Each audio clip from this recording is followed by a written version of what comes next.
जय हिंद दोस्तों, स्वागत है आप सभी का आपके अपने परिवार द लॉजिकल साइंस में। मैं हूं आलोक सिंह आतिश और आज के इस वीडियो सेशन में हम लोग बात करने वाले हैं ग्रुप डी साइंस सेट 11 के डिस्कशन की। जी हाँ दोस्तों, इससे पीछे के वीडियो सेशन में हम लोगों ने ग्रुप डी साइंस सेट 10 का डिस्कशन देखा था। दोस्तों आज के इस सेशन में हम लोग 11 की बात करेंगे। और हाँ, आपकी जानकारी के लिए बताना चाहूँगा कि आज के इस सेशन का जो भी क्वेश्चन है उसका PDF आपको कहाँ मिलेगी, ये हमारे टेलीग्राम ग्रुप से मिल जाएगी, जिसका लिंक मैंने नीचे डिस्क्रिप्शन में डाल दिया है। आप वहाँ से जा करके ले सकते हैं। बहरहाल आइए अपने सेशन की शुरुआत करते हैं और चलते हैं पहले क्वेश्चन की तरफ। आपका जो पहला क्वेश्चन है आज के इस सेशन का, क्वेश्चन नंबर 1, क्या पूछा जा रहा है आपसे पूछा जा रहा है कि परावर्तित किरणों के वास्तविक प्रतिच्छेदन द्वारा निर्मित प्रतिबिंब जो हम स्क्रीन पर देखते हैं डैश होता है। आपका ऑप्शन दिया हुआ है आभासी, दूसरा ऑप्शन है काल्पनिक, तीसरा ऑप्शन है संभाव्य और चौथा ऑप्शन है वास्तविक। क्या होगा इसका आंसर? आपसे क्वेश्चन पूछा जा रहा है कि परावर्तित किरणों के वास्तविक प्रतिच्छेदन से जो प्रतिबिंब बनता है वो प्रतिबिंब कैसा होता है। मेरे मित्र, आप सबों को मालूम है कि आपका प्रतिबिंब कैसे बनता है, दर्पण या लेंस में।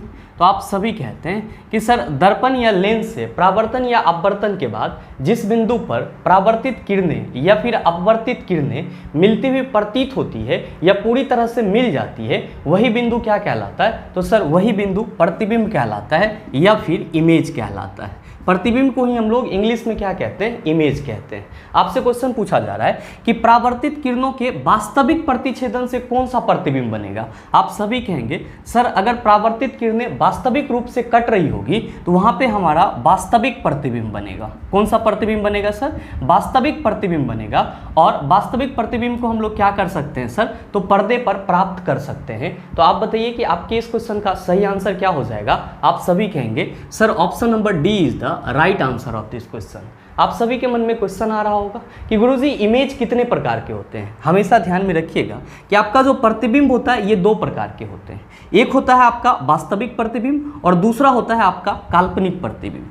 दूसरा कौन सा होता है?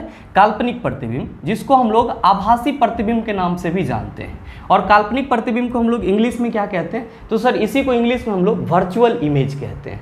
हमेशा ध्यान में रखेंगे कि काल्पनिक प्रतिबिंब जो है ये आपका कब बनता है? तो हम सभी क्या कहते हैं कि सर जब वास्तविक प्रतिच्छेदन नहीं होता है, जब परावर्तित किरणों का वास्तविक प्रतिच्छेदन नहीं होता है, यानी कि जब परावर्तित किरणें किसी बिंदु पर वास्तविक रूप से एक दूसरे को काट नहीं रही होती है, ऐसा मालूम पड़ता है कि हाँ यहाँ पे परावर्तित किरणें मिल रही है, तो सर वो बिंदु आपका क्या कहलाता है? काल्पनिक प्रतिबिंब कहलाता है या फिर आभासी प्रतिबिंब कहलाता है। ध्यान में रखिएगा कि काल्पनिक प्रतिबिंब को हम लोग पर्दे पे प्राप्त नहीं कर सकते हैं। काल्पनिक प्रतिबिंब को हम लोग पर्दे पे प्राप्त नहीं कर सकते हैं। साथ ही साथ आप ये भी ध्यान में रखिएगा कि काल्पनिक प्रतिबिंब को हम लोग किससे रिप्रेजेंट करते हैं? तो सर इसको हम लोग डॉटेड लाइन से रिप्रेजेंट करते हैं। जबकि वास्तविक प्रतिबिंब को हम लोग किससे रिप्रेजेंट करते हैं? तो सर इसको हम लोग बोल्ड लाइन से रिप्रेजेंट करते हैं। किससे रिप्रेजेंट करते हैं? बोल्ड लाइन से। साथ ही साथ आप सभी ध्यान में रखेंगे कि जो आपका वास्तविक प्रतिबिंब है इसको आप किस दर्पण या लेंस से प्राप्त कर सकते हैं? आप सभी कहेंगे कि सर वास्तविक प्रतिबिंब को हम लोग अवतल दर्पण और उत्तल लेंस से प्राप्त कर सकते हैं। वास्तविक प्रतिबिंब को हम लोग कहां से प्राप्त कर सकते हैं? तो अवतल दर्पण और उत्तल लेंस से प्राप्त कर सकते हैं। जबकि काल्पनिक प्रतिबिंब को हम लोग सभी दर्पण और लेंस से प्राप्त कर सकते हैं। सभी दर्पण बोले तो आपका अवतल दर्पण भी काल्पनिक प्रतिबिंब बनाता है, उत्तल दर्पण भी काल्पनिक प्रतिबिंब बनाता है और साथ ही साथ समतल दर्पण भी क्या करता है? काल्पनिक प्रतिबिंब बनाता है। और फिर जो आपका उत्तल लेंस होता है और जो अवतल लेंस होता है सर ये भी क्या करते हैं? काल्पनिक प्रतिबिंब बनाते हैं। तो हमेशा ध्यान में रखिएगा कि वास्तविक प्रतिबिंब को सिर्फ और सिर्फ अवतल दर्पण और उत्तल लेंस से प्राप्त किया जा सकता है, जबकि काल्पनिक प्रतिबिंब को सभी लेंसों और दर्पण से प्राप्त किया जा सकता है। साथ ही साथ आप सभी ये भी ध्यान में रखिएगा कि वास्तविक प्रतिबिंब जब भी बनेगा तो कैसा होगा सर? तो सर वास्तविक प्रतिबिंब उल्टा होगा। कैसा होगा? उल्टा होगा। जबकि आपका जो काल्पनिक प्रतिबिंब होगा ये हमेशा क्या होगा? तो सर सीधा होगा। ये भी आपके लिए इंपॉर्टेंट पॉइंट है, इसका भी ख्याल रखिएगा। उम्मीद करते हैं समझ पाए होंगे। चलते हैं अगले क्वेश्चन की तरफ। आपका जो अगला क्वेश्चन है, क्वेश्चन नंबर 2, क्या पूछा जा रहा है आपसे? आपसे पूछा जा रहा है कि एक लेंस की शक्ति इसकी डैश के व्युत्क्रमानुपाती होती है। आपका ऑप्शन दिया हुआ है फोकस दूरी, दूसरा ऑप्शन है त्रिज्या, और आपका तीसरा ऑप्शन है फोकस, और चौथा ऑप्शन है वक्रता त्रिज्या। क्या होगा इसका आंसर? मेरे मित्र, आप सभी लेंस की शक्ति के लिए क्या फार्मूला लिखते हो? लेंस की शक्ति के लिए, या इसी को आप इंग्लिश में क्या कहते हैं? तो सर इसी को आप इंग्लिश में पावर ऑफ लेंस कहते हैं। और इसके लिए क्या फार्मूला लिखते हैं? आप सभी कहते हैं सर लेंस की जो शक्ति होती है वो 1/f होती है, यानी कि हम लोग P इक्वल टू क्या कहते हैं? 1/f कहते हैं। मेरे मित्र, आप सभी क्या देख रहे हैं? आप सभी देख रहे हैं कि जो लेंस की शक्ति है, पावर है, वो किसके व्युत्क्रमानुपाती है? तो आप सभी कहेंगे सर फोकस दूरी के व्युत्क्रमानुपाती है। तो आपसे जो क्वेश्चन पूछा जा रहा है कि एक लेंस की शक्ति इसकी डैश के व्युत्क्रमानुपाती होती है, आप सभी कहेंगे फोकस दूरी के व्युत्क्रमानुपाती होती है। तो सही आंसर क्या हो जाएगा? आप कहेंगे sir option number A is the right answer of this question. मेरे मित्र ध्यान में रखिएगा, अगर आपसे कोई ये पूछे कि लेंस की शक्ति का एसआई मात्रक क्या होता है, तो आप सभी क्या कहेंगे? आप सभी कहेंगे डायोप्टर।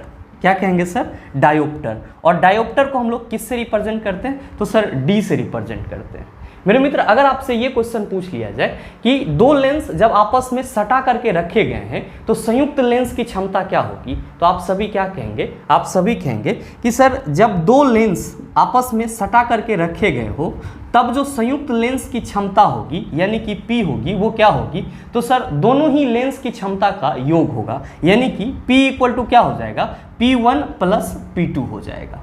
ध्यान में रखिएगा, अगर आपसे ये क्वेश्चन पूछ लिया जाए कि जब दो लेंस एक दूसरे से d दूरी पर है तब उसकी संयुक्त क्षमता क्या होगी? ध्यान में रखिएगा कि जब दो लेंस एक दूसरे से d दूरी पर रखा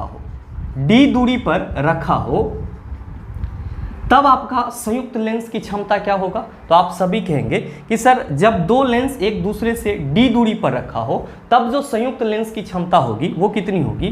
तो सर संयुक्त लेंस की क्षमता इक्वल टू हो जाएगा P1 plus P2 minus D into P1 into P2।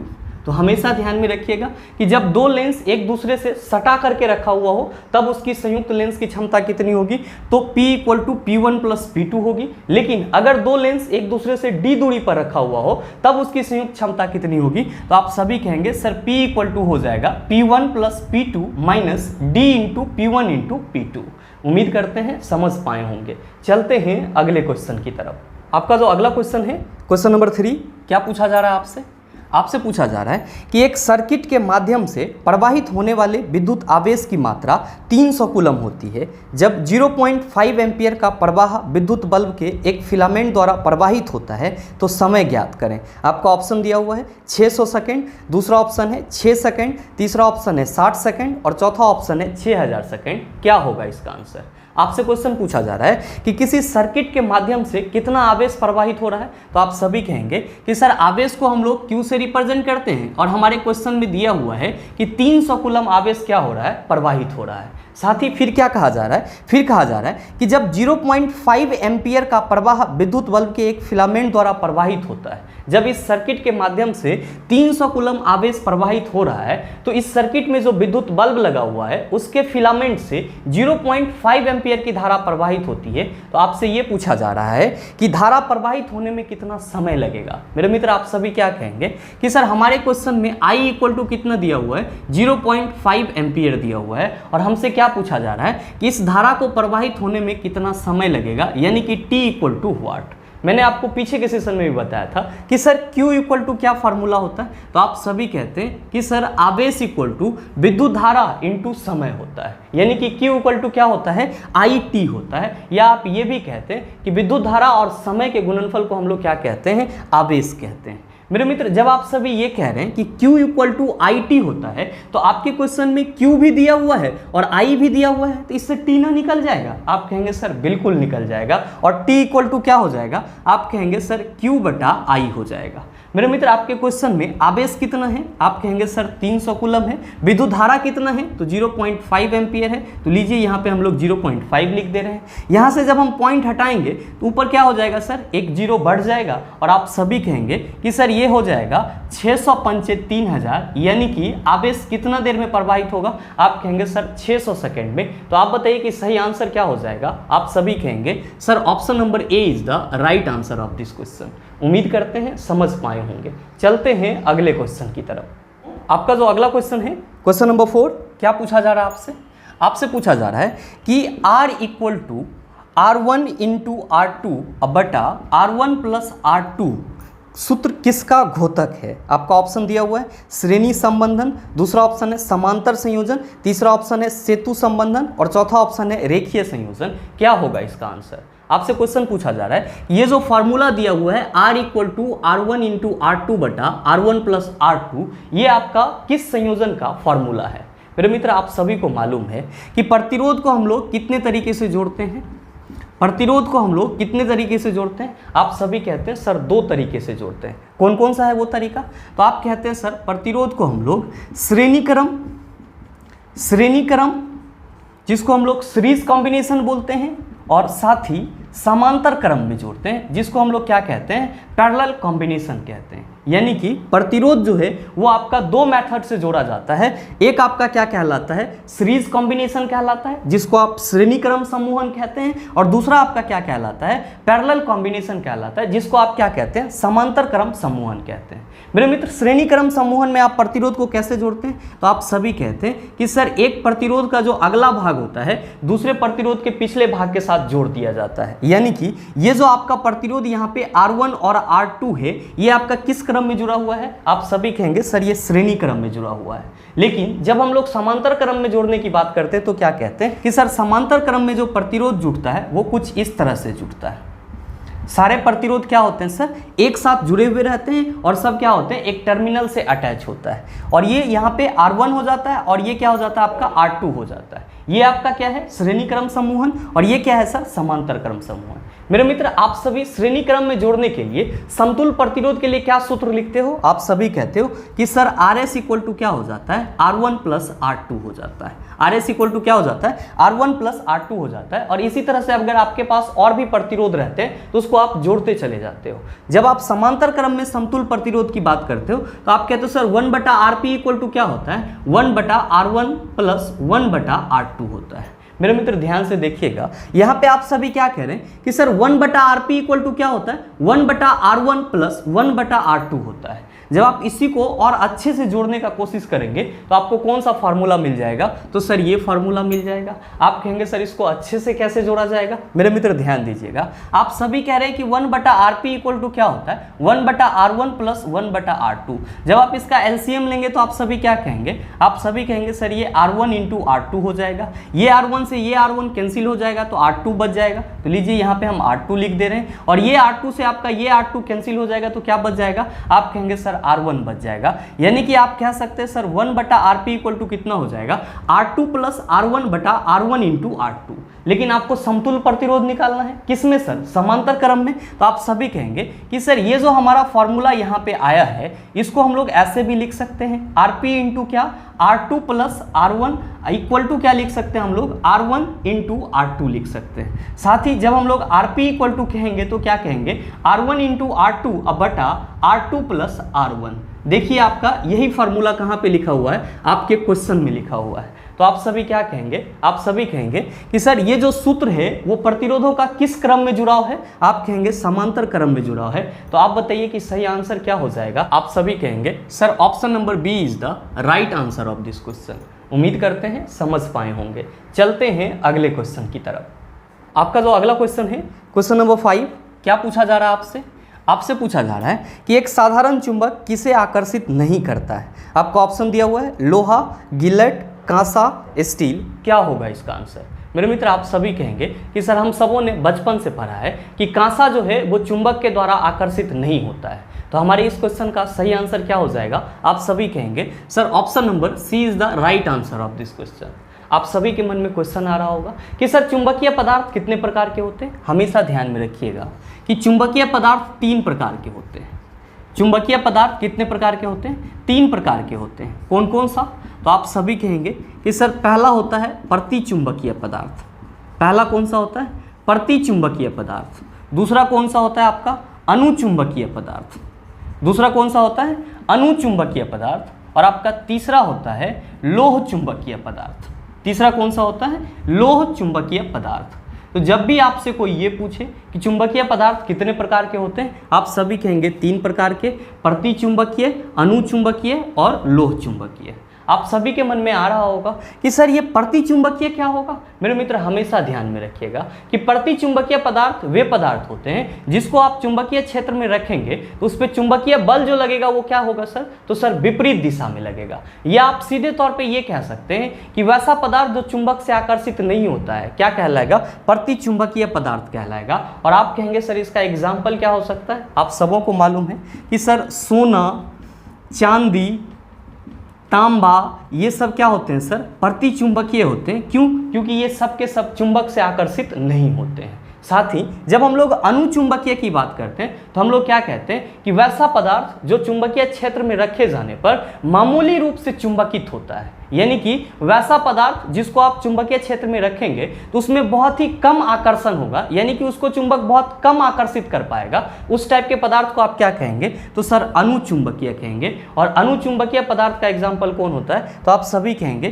कि सर जो एल्युमिनियम है, जो सोडियम है, जो हमारा पोटेशियम है या फिर जो प्लेटिनम है, ये सब के सब क्या कहलाते हैं? अनुचुंबकीय पदार्थ कहलाते हैं। मेरे मित्र ध्यान में रखिएगा कि जब हम लोग लोह चुंबकीय पदार्थ की बात करते हैं तो सीधे तौर पे हम लोग क्या कहते हैं कि सर वैसा पदार्थ जिसको चुंबक क्या करता है? अपनी ओर तेजी से आकर्षित करता है, क्या कहलाता है? लोह चुंबकीय पदार्थ कहलाता है। और इसके एग्जाम्पल कौन होते हैं? तो आप सबों को मालूम होगा कि लोह चुंबकीय पदार्थ कौन कौन से हैं। तो आप कहेंगे सर लोहा है, जिसको हम लोग इंग्लिश में क्या कहते हैं? आयरन कहते हैं। दूसरा आपका कौन सा है? तो सर निकेल है। और तीसरा आपका कौन सा है? तो सर कोबाल्ट है। तो हमेशा ध्यान में रखिएगा कि लोहा, निकेल और कोबाल्ट ये सब के सब क्या हैं? लोह चुंबकीय पदार्थ हैं। जैसे ही इन सारे पदार्थ को चुंबकीय क्षेत्र में रखा जाएगा तो चुंबक क्या करेगा सर? इसको तेजी से आकर्षित करेगा। या आप ये भी कह सकते हैं कि सर इस पे क्या होगा? प्रबल चुंबकीय बल लगेगा। तो हमेशा क्या ध्यान में रखिएगा कि चुंबकीय पदार्थ 3 प्रकार के होते हैं, प्रतिचुंबकीय, अनुचुंबकीय, लोह चुंबकीय। प्रतिचुंबकीय का एग्जाम्पल क्या होगा? सोना, चांदी, तांबा। अनुचुंबकीय का एग्जाम्पल क्या होगा? Aluminium, sodium, potassium, platinum. और आपका लोह चुंबकीय पदार्थ कौन होगा? आप कहेंगे लोहा, निकेल और कोबाल्ट। उम्मीद करते हैं समझ पाए होंगे। चलते हैं अगले क्वेश्चन की तरफ। आपका जो अगला क्वेश्चन है, क्वेश्चन नंबर 6, क्या पूछा जा रहा है आपसे? आपसे पूछा जा रहा है कि ध्वनि संचरण के समय माध्यम में कणों के उच्च घनत्व का क्षेत्र कहलाता है। आपका ऑप्शन दिया हुआ है अपवर्तन, दूसरा ऑप्शन है प्रतिध्वनि, तीसरा ऑप्शन है कंपन और चौथा ऑप्शन है संपीड़न। क्या होगा इसका आंसर? आपसे क्वेश्चन पूछा जा रहा है कि ध्वनि संचरण के समय माध्यम में कणों के उच्च घनत्व का क्षेत्र क्या कहलाता है। मेरे मित्र आप सबों को मालूम है कि जो ध्वनि है ये आपका कौन सा तरंग है? आप सभी कहते हैं कि सर ध्वनि जो है ये अनुदैर्घ्य तरंग है। ये कौन सा तरंग है? अनुदैर्घ्य तरंग है। और जो अनुदैर्घ्य तरंगें गमन करती है तो ये किस रूप में गमन करती है? तो सर अनुदैर्घ्य तरंगें संपीड़न और विरलन के रूप में गमन करती है। संपीड़न और विरलन के रूप में गमन करती है। संपीड़न को इंग्लिश में हम लोग क्या कहते हैं? तो सर इसको इंग्लिश में हम लोग कंप्रेशन कहते हैं। क्या कहते हैं? कंप्रेशन कहते हैं। और विरलन को हम लोग इंग्लिश में क्या कहते हैं? तो सर इसको हम लोग इंग्लिश में रेयरफैक्शन कहते हैं। क्या कहते हैं सर? रेयरफैक्शन कहते हैं। मेरे मित्र हमेशा ध्यान में रखिएगा कि जो हम लोग संपीड़न और विरलन की बात करते हैं तो सर ये क्या होता है? तो आप सभी कहते हैं कि सर जब ध्वनि तरंगे चलती है तो कुछ जगह पे ये बहुत ही ज़्यादा सघन हो जाती है और फिर ये कुछ जगह पे क्या होती है सर? विरल हो जाती है और फिर कुछ जगह पे क्या होती है सर? सघन हो जाती है। ये जो आप ज़्यादा सघन देख रहे हैं सर, ये ज़्यादा सघन किसके चलते हो रहा है? तो सर माध्यम के कणों के उच्च घनत्व के चलते हो रहा है। माध्यम के कणों के उच्च घनत्व के चलते हो रहा है। और इसको हम लोग क्या कहते हैं? तो सर इसको हम लोग संपीड़न कहते हैं। क्या कहते हैं? संपीड़न कहते हैं। और यहाँ पे जो आप खाली खाली देख रहे हैं यानी कि आपको यहाँ पे कैसा लग रहा है सर? कम घना लग रहा है। तो सर ये चीज़ कैसे प्रोड्यूस होता है? तो हमेशा ध्यान में रखिएगा कि निम्न घनत्व के चलते क्या होता है सर? आपका विरलन प्रोड्यूस होता है। यानी कि जो ध्वनि आपका एक जगह से दूसरे जगह जाता है तो वहाँ पे जो संपीड़न बनता है और जो विरलन होता है, तो संपीड़न की की स्थिति में माध्यम के कण उच्च घनत्व में होते हैं, यानी कि माध्यम के कणों का डेंसिटी हाई होता है और साथ ही साथ यहाँ पे प्रेशर भी क्या होता है सर, हाई होता है। जबकि विरलन जहाँ पे होता है वहाँ पे माध्यम के कण जो होते हैं निम्न घनत्व में होते हैं और वहाँ पे दाब भी क्या होता है, कम होता है। आपसे क्वेश्चन क्या पूछा जा रहा है, आपसे पूछा जा रहा है कि ध्वनि संचरण के समय माध्यम में कणों के उच्च घनत्व का क्षेत्र क्या कहलाता है। आप सभी कहेंगे सर अब ये ना पढ़े हैं, माध्यम के कणों का जो उच्च घनत्व वाला क्षेत्र होगा वो संपीड़न कहलाएगा। तो आप बताइए सही आंसर क्या होगा। आप सभी कहेंगे कि sir option number D is the right answer of this question. मेरे मित्र ध्यान में रखिएगा, यहां हम किसकी बात कर रहे हैं, अनुदैर्ध्य तरंग की बात कर रहे हैं। और अगर आपसे ये क्वेश्चन पूछ लिया जाए कि अनुप्रस्थ तरंगे किस रूप में चलती है, तो आप सभी कहेंगे कि सर अनुप्रस्थ तरंगे कुछ इस तरह से गमन करती है और ये वाला जो भाग होता है ये क्या कहलाता है, शीर्ष कहलाता है, और ये वाला जो पार्ट होता है ये क्या कहलाता है, गर्त कहलाता है। तो जो आपका अनुप्रस्थ तरंगे होती है वो किस रूप में चलती है, तो शीर्ष और गर्त के रूप में चलती है। जबकि अनुदैर्ध्य तरंगे किस रूप में चलती है, तो सर संपीड़न और विरलन के रूप में चलती है। आप कहेंगे कि सर हमारे ऑप्शन में अपवर्तन भी दिया हुआ है। तो मैंने आपको कल भी बताया है कि प्रकाश की किरणें जब एक माध्यम से दूसरे माध्यम में जाती है तो प्रकाश की किरणें कुछ मुड़ जाती है और प्रकाश की किरणों की मुड़ने की जो घटना होती है क्या कहलाता है, अपवर्तन कहलाता है। आप कहेंगे कि सर हमारे ऑप्शन में प्रतिध्वनि भी है। मेरे मित्र आप सबों को मालूम है कि जब आप किसी खाली जगह पर होते हैं और आप आवाज लगाते हैं तो आपका ध्वनि किसी सतह से टकरा करके फिर से आपको सुनाई पड़ता है और इसी को हम लोग क्या कहते हैं, इको कहते हैं, या फिर हिंदी में क्या कहते हैं, प्रतिध्वनि कहते हैं। आप कहेंगे कि सर हमारे ऑप्शन में कंपन भी दिया हुआ है। इसका मतलब क्या होता है, तो सर कंपन का मतलब वाइब्रेशन होता है। और हमेशा ध्यान में रखिएगा कि जो आपका आवृत्ति है इसका पुराना मात्रक क्या है, तो आप सभी कहेंगे सर आवृत्ति का पुराना मात्रक कंपन पर सेकेंड होता है। जबकि आवृत्ति का अभी आधुनिक मात्रक क्या है, आप सभी कहते हैं सर हर्ट्ज होता है। उम्मीद करते हैं समझ पाए होंगे। चलते हैं अगले क्वेश्चन की तरफ। आपका जो अगला क्वेश्चन है क्वेश्चन नंबर 7, बड़ा ही आसान सा सवाल। आपसे पूछा जा रहा है कि निम्न में से कौन तापमान का मात्रक नहीं है। आपका ऑप्शन दिया हुआ है फ़ारेनहाइट, पास्कल, सेल्सियस, केल्विन। क्या होगा इसका आंसर। मेरे मित्र आप सभी कहेंगे कि सर हमारे ऑप्शन नंबर बी में जो पास्कल दिया हुआ है, ऑप्शन नंबर बी में जो पास्कल दिया हुआ है ये किसका यूनिट है, तो सर ये दाब का यूनिट है। और हमसे क्वेश्चन क्या पूछा जा रहा है, क्वेश्चन पूछा जा रहा है कि निम्न में से कौन तापमान का मात्रक नहीं है। तो जो आपका फ़ारेनहाइट है, सेल्सियस है, केल्विन है, ये सब के सब क्या है सर, तापमान के यूनिट हैं। जबकि पास्कल जो है ये दाब का यूनिट है। तो सही आंसर क्या होगा, आप सभी कहेंगे sir option number B is the right answer of this question. मेरे मित्र ध्यान में रखिएगा, अगर आपसे कोई ये पूछ ले कि 1 पास्कल इक्वल टू कितना होता है, तो आप सभी कहेंगे 1 पास्कल इक्वल टू 1 न्यूटन पर मीटर स्क्वायर होता है। क्यों, क्योंकि पास्कल किसका यूनिट है, दाब का, और दाब इक्वल टू हम लोग क्या पढ़ते हैं, तो सर हम सभी पढ़ते हैं फोर्स बाय एरिया होता है। फोर्स के लिए यूनिट क्या होता है, न्यूटन होता है। एरिया के लिए क्या होता है सर, मीटर स्क्वायर होता है। तो 1 न्यूटन पर मीटर स्क्वायर को हम लोग क्या कहते हैं, 1 पास्कल कहते हैं। उम्मीद करते हैं समझ पाए होंगे। चलते हैं अगले क्वेश्चन की तरफ। आपका जो अगला क्वेश्चन है क्वेश्चन नंबर 8, बड़ा ही आसान सा सवाल। क्या पूछा जा रहा है, आपसे पूछा जा रहा है कि आसमान की ओर फेंका गया पत्थर पृथ्वी की ओर वापस क्यों आता है। आपसे क्वेश्चन पूछा जा रहा है कि अगर किसी पत्थर को ऊपर की ओर उछाला जाता है तो वो फिर से पृथ्वी पर क्यों आ जाता है। मेरे मित्र आप सभी कहेंगे सर हम सबों ने कई दफ़ा पढ़ा है कि जब भी किसी वस्तु को ऊपर की ओर फेंका जाता है तो पृथ्वी के गुरुत्वाकर्षण बल के चलते वो आपका जो वस्तु होता है वो क्या होता है सर, फिर से पृथ्वी पे आ जाता है। या आप और सरल भाषा में क्या कहते हैं, आप और सरल भाषा में कहते हैं कि सर पृथ्वी जो है वो हर एक वस्तु को अपनी ओर किस बल से खींचती है, गुरुत्वाकर्षण बल से खींचती है। तो सीधे तौर पर हम ये कह सकते हैं कि किसी भी वस्तु को ऊपर फेंकते हैं और वो नीचे आ जाता है, वो इसीलिए क्योंकि उस पर एक बल काम करता है जो कि क्या करता है सर, उसको नीचे की ओर आकर्षित करता है। और ये बल क्या कहलाता है, गुरुत्वाकर्षण बल कहलाता है। आपका ऑप्शन क्या सब है, आपका पहला ऑप्शन है कि नीचे की ओर लगने वाला दाब इसे पृथ्वी की ओर खींचता है। आप कहेंगे सर बिल्कुल ही गलत है। दूसरा ऑप्शन है कि केंद्राभिमुखी बल जो इसे पृथ्वी की ओर खींचता है। आप सभी कहेंगे कि सर आपने तो ये बताया था कि जब कोई वस्तु वृत्ताकार पथ पर चल रही होती है, यानी कि जब कोई वस्तु वृत्ताकार गति में होती है तब उसके गति को संतुलित करने के लिए उस पर क्या लगता है, तो सर अभिकेंद्रीय बल लगता है। यानी कि ऑप्शन नंबर बी भी क्या है सर, आपका गलत है। फिर आपका तीसरा ऑप्शन है कि वस्तु द्वारा किया गया कार्य इसे पृथ्वी की ओर खींचता है। आप सभी कहेंगे सर यहाँ पे कोई कार्य नहीं होता है, यहाँ पे क्या होता है सर, तो सर वस्तु को पृथ्वी अपने गुरुत्वाकर्षण बल से खींचता है। तो आपका तीसरा ऑप्शन भी गलत है। चौथा ऑप्शन है कि एक बल होता है जो इसे भूमि की ओर खींचता है और उसी बल को क्या कहते हैं, गुरुत्वाकर्षण बल कहते हैं। आप बताइए सही आंसर क्या होगा। आप सभी कहेंगे sir option number D is the right answer of this question. उम्मीद करते हैं समझ पाए होंगे। चलते हैं अगले क्वेश्चन की तरफ।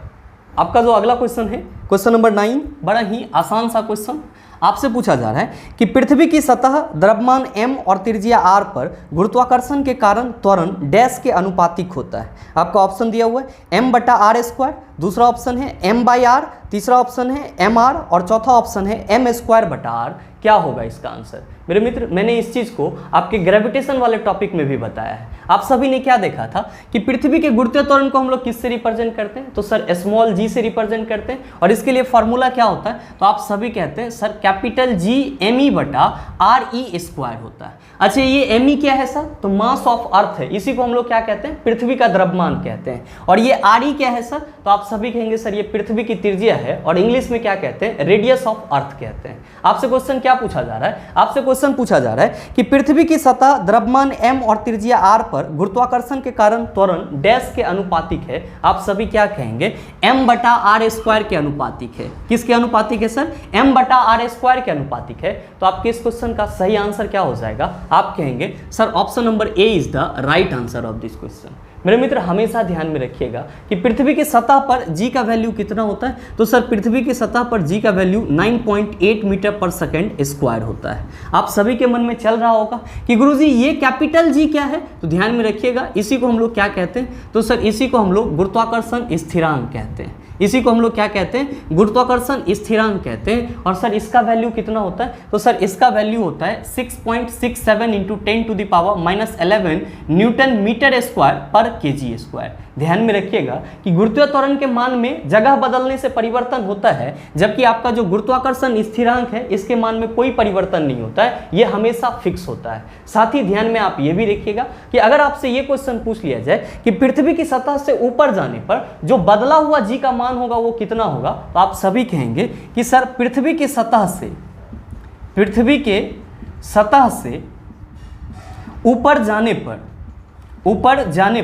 जो बदला हुआ g होगा, यानी कि बदला हुआ g या परिवर्तित g को हम लोग किससे रिप्रेजेंट करते हैं? g डैश से रिप्रेजेंट करते हैं। तो ये किसके बराबर होगा? आप सभी कहेंगे कि sir g × re plus h के स्क्वायर के बराबर होगा। ध्यान में रखिएगा, यहाँ पे re क्या है? तो सर पृथ्वी की त्रिज्या है। ये re क्या है? पृथ्वी की त्रिज्या है। और ये h क्या है सर? तो पृथ्वी तल से ऊंचाई है। उम्मीद करते हैं समझ पाए होंगे। चलते हैं अगले क्वेश्चन की तरफ।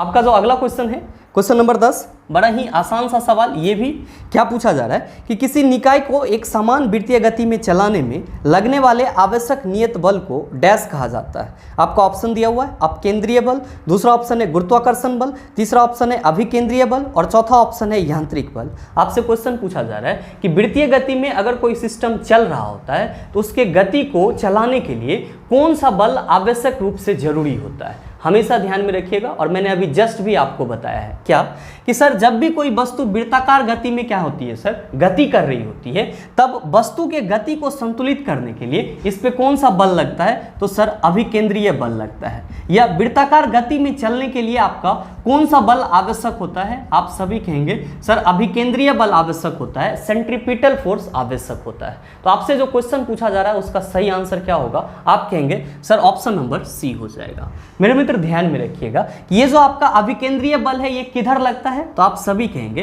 कि सर अगर ये हमारा वस्तु है और ये क्या कर रहा है सर? वृत्ताकार गति में इस वृत्ताकार पाथ पे घूम रहा है, तो जो अभिकेंद्रीय बल लगेगा वो वस्तु से क्या लगेगा सर? इस वृत्त के केंद्र की ओर लगेगा। तो आप ये भी कह सकते हैं कि वृत्ताकार मार्ग में केंद्र की ओर जो लगने वाला बल होता है वो क्या कहलाता है? अभिकेंद्रीय बल कहलाता है। ध्यान में रखिएगा, अगर आपसे कोई ये पूछे कि अभिकेंद्रीय बल का मैग्नीट्यूड कितना होता है, परिमाण कितना होता है, आप सभी कहेंगे कि सर इसका परिमाण होता है -mv²/r। क्या परिमाण होता है? -mv²/r। जहां पे m क्या है? तो सर द्रव्यमान है, v क्या है? तो वस्तु का वेग है, और r क्या है सर? तो वृत्ताकार मार्ग की त्रिज्या है। साथ ही ध्यान में रखिएगा कि जब वस्तु वृत्ताकार गति में होती है तब उस पे आपका एक और बल लग रहा होता है जो वृत्त के केंद्र से बाहर की ओर लग रहा होता है, और जो बल वृत्त के केंद्र से बाहर की ओर लग रहा होता है उसको हम लोग क्या कहते हैं? तो सर उसको हम लोग अपकेंद्रीय बल कहते हैं। क्या कहते हैं सर? अपकेंद्रीय बल कहते हैं। तो आप इस चीज का भी ख्याल रखिएगा। उम्मीद करते हैं समझ पाए होंगे। चलते हैं अगले क्वेश्चन की तरफ। आपका जो अगला क्वेश्चन है क्वेश्चन नंबर 11, बड़ा ही आसान सा क्वेश्चन आपसे पूछा जा रहा है कि एक निश्चित दिशा में बढ़ रही वस्तु की गति को वैज्ञानिक शब्दावली में किस पद के रूप में जाना जाता है। आपका ऑप्शन दिया हुआ है वेग, दूसरा ऑप्शन है गति, तीसरा ऑप्शन है त्वरण और चौथा ऑप्शन है समय। क्या होगा इसका आंसर? आपसे क्वेश्चन पूछा जा रहा है कि एक निश्चित दिशा में बढ़ रही वस्तु की गति को वैज्ञानिक शब्दावली में किस पद से जाना जाता है। मेरे मित्र, यहाँ पे किसकी बात की जा रही है? यहाँ पे बात की जा रही है कि कोई वस्तु है जो कि एक निश्चित दिशा में चल रही है। तो आप सभी क्या कहेंगे कि सर जब भी कोई वस्तु एक निश्चित दिशा में चलती है तब जो उसका चाल होता है उसको हम लोग क्या कहते हैं? तो सर वेग कहते हैं। क्या कहते हैं सर? वेग। और इसी को अंग्रेजी में हम लोग क्या कहते हैं? वेलोसिटी कहते हैं। और आप सबों को मालूम है कि वेग को रिप्रेजेंट करने के लिए किसकी जरूरत होती है? तो आप सभी कहते हैं सर दिशा और परिमाण दोनों की जरूरत होती है। दिशा और परिमाण दोनों की जरूरत होती है। तो आप बताइए कि आपके इस क्वेश्चन का सही आंसर क्या हो जाएगा? आप सभी कहेंगे कि sir option number A is the right answer of this question. तो हमेशा ध्यान में रखिएगा कि किसी भी वस्तु का एक निश्चित दिशा में जो गति होगा वो क्या कहलाएगा? वेग कहलाएगा। आप कहेंगे सर वेग के लिए फॉर्मूला क्या होगा? मेरे मित्र, बड़ा ही आसान है। विस्थापन में परिवर्तन की दर को हम लोग क्या कहते हैं? वेग कहते हैं। यानी कि विस्थापन बटा समय क्या हो जाता है? वेग के लिए फॉर्मूला हो जाता है। आप कहेंगे कि सर हमारे ऑप्शन में गति भी दिया हुआ है। भाई मेरे, इसी को हम लोग इंग्लिश में क्या कहते हैं? स्पीड कहते हैं। या आप ये कह सकते हैं सर इसी को हम लोग चाल भी कहते हैं। और नो डाउट आप सबों को मालूम होगा दूरी बटा समय क्या हो जाता है? चाल के लिए फॉर्मूला हो जाता है। ध्यान में रखिएगा कि वेग आपका कौन सा राशि है? आप कहेंगे सदिश राशि है। कौन सा राशि है? सदिश राशि है। चाल कौन सा राशि है? आप कहेंगे सर अदिश राशि है, यानी कि स्केलर क्वांटिटी है। आप कहेंगे कि सर हमारे ऑप्शन में त्वरण भी दिया हुआ है, तो कोई दिक्कत नहीं होना चाहिए। त्वरण को हम लोग ए से रिप्रेजेंट करते हैं और वेग में परिवर्तन की दर को हम लोग क्या कहते हैं? त्वरण कहते हैं। नो डाउट आप सबों को इसका फॉर्मूला भी मालूम होगा। क्या होता है? v minus you by T होता है। या इसी को हम लोग क्या लिखते हैं सर? dv बटा dt लिखते हैं। क्या लिखते हैं? dv बटा dt लिखते हैं। यहाँ पे आप एक की पॉइंट ध्यान में रखिएगा कि ऋणात्मक त्वरण को क्या बोला जाता है? मंदन बोला जाता है।